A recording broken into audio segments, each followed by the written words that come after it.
ভিতৰত বিৰিয়ানী বনালোঁ। ৰেষ্টুৰেণ্টতো সদায় বনাই থাকে, সেইটো বিৰিয়ানী নহয়। আজি মই এটা ইউনিক ষ্টাইলৰ বিৰিয়ানী বনাইছোঁ। নাজানো কি হয়, প্ৰথমবাৰৰ কাৰণে বনাইছোঁ। এনে বেলেগ বেলেগ ধৰণে বনাইছোঁ, কাৰণ বিৰিয়ানী বহুত ধৰণে বনাব পাৰি। আৰু এতিয়া চাওঁ এইখিনি কেনেকুৱা হৈছে। মই এখন দিছোঁ আৰু ইয়াতে দম লগাইছোঁ। তাৰে ওপৰত কিন্তু ফইল পেপাৰ দিছোঁ। প্ৰথমতে এইটো খুলি চাওঁ দেই।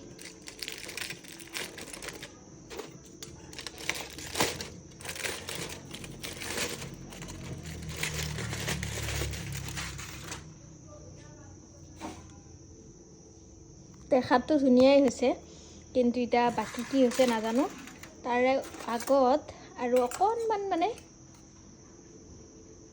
কালাৰটো বাৰু দিব নালাগে, তথাপিও আৰু দেখাত ভাল দেখিবৰ কাৰণে এইখিনি দুটামান ছটিয়াই দিওঁ। আৰু লগতে মই এইকেইটা হৈছে কেশৰৰ লগত মানে তিয়াই থৈ দিছিলোঁ।